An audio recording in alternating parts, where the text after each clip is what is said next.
I'm Rob Whitfield with the Orange County Register, and welcome to OC&2 for Wednesday, April 29th.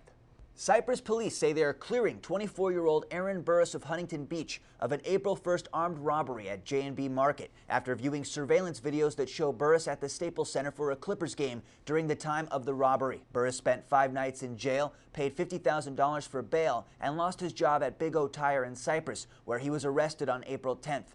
Burris said he's happy the charges are being dropped, but wants justice for what he's been through, adding he wishes detectives would have listened to his alibi before arresting him. Police said they had witnesses saying Burris was the suspect and an obligation to arrest an armed robbery suspect due to public safety concerns. Burris said the witnesses were relatives clashing with him over child custody issues. Police expect the charges against Burris to be officially dropped by May 8th. Local health officials say swine flu will likely hit Orange County and have ordered a full supply of antiviral drugs in preparation. Tuesday, state officials said that while 11 Californians have contracted the flu, there are 7 more probable cases not yet confirmed. Governor Arnold Schwarzenegger has declared a state of emergency while telling Californians not to panic about swine flu. And Carnival Cruise Corporation has canceled its cruises to Mexico, where swine flu is expected of killing more than 100 people. Today, it's been reported that a 23-year-old Texas toddler became the first confirmed swine flu death outside of Mexico. State health officials expect the outbreak to last for 6 to 8 weeks, and the severity could increase.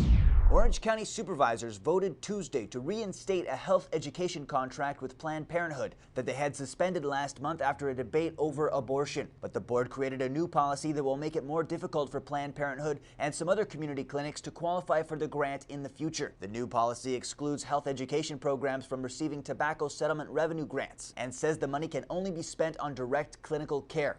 It also prevents tobacco grant money from being spent on abortions or fund services in the same location where abortions are performed. Planned Parenthood does not perform abortions under the contract, but funds education outreach efforts to teens and preteens, including discussions about birth control, abstinence, and sexually transmitted diseases. Ex-Orange County Sheriff Mike Carona, sentenced Monday to 5.5 years in prison for trying to convince an ex-assistant to lie to a grand jury investigating the sheriff's department, is out on bond and hoping the judge allows him to stay free while he appeals his conviction. But the judge may rule Carona must surrender to federal custody as early as July, in which case, according to experts, he would likely be housed in protective custody at a low-security facility like Lompoc Federal Correctional Complex. Carona's prison assignment won't be made public until after he is actually behind bars. But once there, experts say Carona, who has 32 years of law enforcement experience, will likely be given a job and earn 12 to 40 cents an hour. And you can read more about all of these stories and get your breaking news all day at ocregister.com.